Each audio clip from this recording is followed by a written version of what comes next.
সারাদিন ফোন আসছিল যাওয়ার জন্য, যেতে পারিনি, যাওয়া হয়নি। এখন এত রাতে তো একদম না গিয়ে আর পারলামই না, এত রাতে যেতেই হলো, না গিয়ে আর উপায় ছিল না, তাই রেডি হয়ে গেলাম। আসসালামু আলাইকুম, কি অবস্থা সবাই, সবাই কেমন আছেন? ফারিয়াস ব্লগে সবাইকে স্বাগতম। এই যে একদম রেডি হয়ে গেছি, কাপড় চোপড় পরে এখন একটু বাইরে যাব, বাইরে বলতে ফোন আসছিল যাওয়ার জন্য, তো রেডি হয়ে গেলাম। অরিনকেও রেডি করে নিয়েছি, আর বৃষ্টি আসবে দেখে জানালা জানালা বন্ধ করে একদম বের হয়ে যাচ্ছি দরজায় তালা লাগিয়ে। তো যাওয়ার সময় অরিন বলতেছে যে অরিনের পায়ে নতুন জুতো পরছে, তাই পায়ে ঠসা ফুটে গেছে, এজন্য ও হাঁটতে পারতেছে না। তো ও বলতেছে যে আম্মু আমাকে একটা ব্যান্ডেজ কিনে দাও, তো ওকে ব্যান্ডেজ কিনে দিলাম। এই যে ব্যান্ডেজ কিনে দিয়ে ও ব্যান্ডেজ লাগিয়ে নিল, আর এক্সট্রা একটা ব্যান্ডেজ নিয়ে নিচ্ছি দোকান থেকে, যে ব্যান্ডেজ নিয়ে নিই। আর যাওয়ার সময় এই যে ফুচকা নিয়ে নিলাম, ফুচকা বসে খেতে চাইছিলাম কিন্তু বসে খাবো না, এজন্য নিয়ে নিছি। আর এই যে দেখেন আকাশে কত সুন্দর চাঁদ দেখা যাচ্ছে। তো এই যে ফুচকা নিয়ে চলে আসলাম,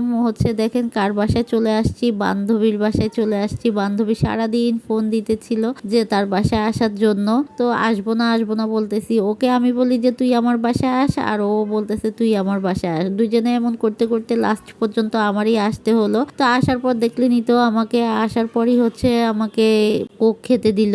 আর এরপর ও রান্না করতেছিল, সন্ধ্যাবেলা ও সব রান্না বান্না করতেছিল আমরা আসছি দেখে। এটা তার নিজের ফ্ল্যাট, খুব সুন্দর করে গুছিয়ে নিছে। এটা একটা বেডরুম, এটা কিচেন রুম, সুন্দর করে ক্যাবিনেট করে নিছে।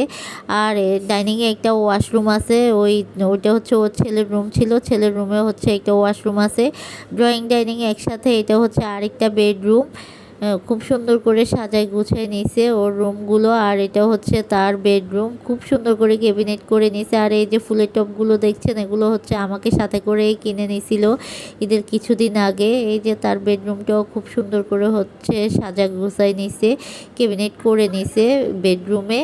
তারপরে এখানে বেডরুমে, তার বেডরুমে বারান্দা আছে। এই যে তার বারান্দাটা অনেক সুন্দর, বারান্দায় অনেকগুলো ফুলের টব ছিল, কিন্তু ফুলের টব ছাদে নিয়ে গেছে, অল্প কিছু আছে। তার বেডরুমে আরেকটা ওয়াশরুম আছে। মোট কথা এই ফ্ল্যাটে তিনটা বেডরুম, একটা ডাইনিং, ড্রয়িং, একটা কিচেন রুম, তারপরে তিনটা বারান্দা, তিনটা ওয়াশরুম। এই যে এই ফুলের টবটা আড়ং থেকে কিনছে, আমাকে দেখাচ্ছিল। ফুলের টবটা অনেক সুন্দর ছিল। এরপর কিছুক্ষণ পর সেমাই এনে দিছে, সেমাই খাচ্ছিলাম। তারপরে আমি আসার সময় ফুচকা নিয়ে আসছিলাম, বসে বসে ফুচকা খাচ্ছিলাম। আর আরেক বান্ধবীকে ফোন দিয়েছিলাম, যে ফোনে কথা বলতেছিলাম। ওই বান্ধবী আবার বলতেছে আমাকে রেখে তুই বেড়াচ্ছিস, মানে ফোনে কথা বলতেছিলাম আর ফুচকা খাচ্ছিলাম। ফুচকা খাওয়া শেষে চা খেয়ে নিচ্ছি। এই যে চা ছাড়া তো আসলে আমাদের চলেই না কারো। চা খেয়ে এই যে তার বারান্দায় মরিচ গাছে মরিচ ধরছিল, মরিচ পেড়ে নিলাম। এখন খাওয়া দাওয়া করবো, কারণ অনেক রাত হয়ে গেছে। আর হারুন ভাই আর অরিনের আব্বু ছাদে বসে আড্ডা দিচ্ছিল। হারুন ভাই ওর হাজবেন্ড, ওরা দুই বন্ধু ছাদে বসে আড্ডা দিচ্ছিল। ফোন দিয়ে নিচে আনলাম যে খাওয়া দাওয়া করব, অনেক রাত হয়ে গেছে। আর আজ আমরা ওদের বাসায় বেড়াবো, আসার সময় বলে দিছিল ওদের বাসায় থাকার জন্য। তো এই যে বসে খাওয়া দাওয়া করে নিচ্ছি, অনেক রাত হয়ে গেছে। তো খাওয়া দাওয়া করে আমরা গল্প করছিলাম, ওরা আবার ছাদে চলে গেছে দুই বন্ধু।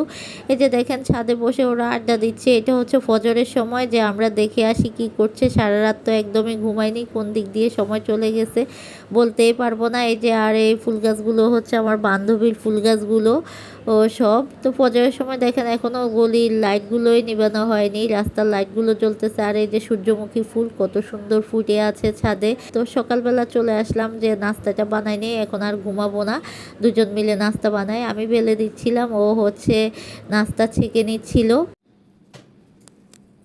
কি করতেছো তুমি? রুটি ছেঁকতেছো?